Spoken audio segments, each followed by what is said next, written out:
dihadapkan pada situasi yang rentan terhadap kebocoran data pribadi. Berdasarkan data dari Global Digital Reports 2020, jumlah pengguna internet di Indonesia mencapai lebih dari 175 juta orang atau tidak kurang dari 64% dari jumlah total penduduk yang data pribadi mereka telah terekam secara digital. Era digitalisasi menjadikan data termasuk yang bersifat pribadi sebagai komponen bernilai tinggi. Data adalah modal utama untuk menganalisis pasar, bisnis, perilaku, dan target politik. Ini membuat data begitu penting sehingga harus dijamin keamanan dan penggunaannya. Menurut Peraturan Menteri Komunikasi dan Informatika yang diterbitkan 1 Desember 2016, data pribadi adalah data perseorangan tertentu yang disimpan, dirawat, dan dijaga kebenaran serta dilindungi kerahasiaannya. Ini merujuk pasal 1 Undang-Undang Nomor 24 Tahun 2013 tentang Administrasi Kependudukan. Perlindungan terhadap data diri menjadi kebutuhan saat data sudah masuk dalam sistem digital. Istilah perlindungan data pribadi pertama kali digunakan di Swedia dan Jerman pada 1970. Ketika itu, perlindungan data pribadi melalui undang-undang perlu dibuat demi alasan keamanan data kependudukan yang sudah disimpan menggunakan komputer. Di Indonesia, secara konstitusional negara melindungi privasi dan data penduduk. Ini tersebut dalam Undang-Undang Dasar Negara Republik Indonesia tahun 1945, pasal 28G ayat 1.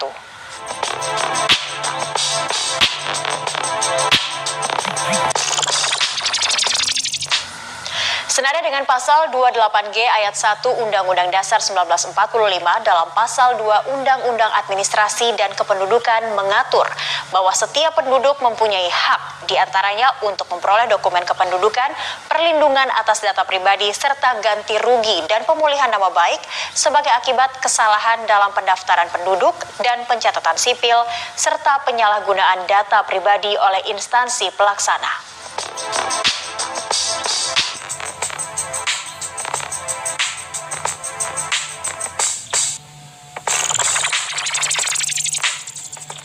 Upaya perlindungan data pribadi ditegakkan lewat sejumlah regulasi, di antaranya Peraturan Pemerintah Nomor 71 Tahun 2019 tentang penyelenggaraan sistem transaksi elektronik. Namun beberapa aturan yang telah dibuat dinilai belum efektif meredam peretasan dan penyalahgunaan data pribadi.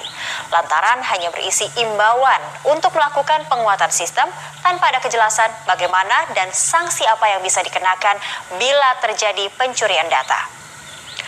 Juni 2020, kebocoran data diduga kembali terjadi di instansi pemerintah. Unggahan sebuah akun database shopping di situs Rate Forum 19 Juni 2020 memperlihatkan basis data pasien COVID-19 berisi nama, alamat, nomor ponsel, hingga status infeksi COVID-19 dan lokasi rumah sakit tempat pasien dirawat. Berkas ini disebar setelah pemerintah membantah telah terjadi peretasan.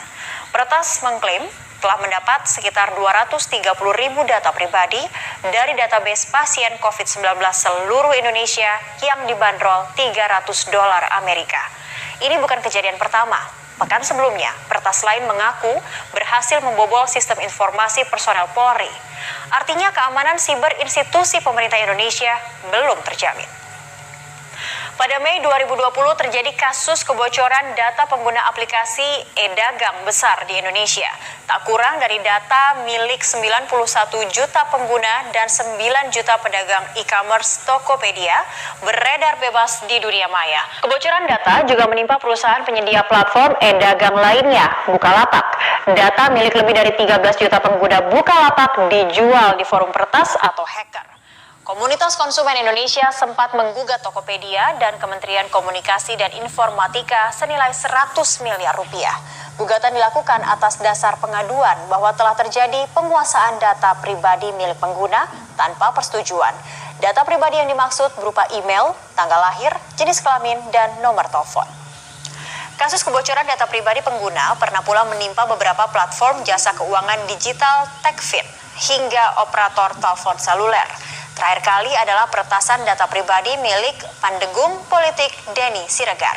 Kasus bermula saat akun Twitter @opposite6891 mengunggah data pribadi milik Denny di media sosial.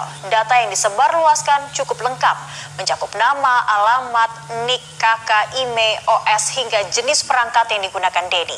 Motif pembobolan data pribadi sebenarnya cukup beragam. Berikut beberapa di antaranya.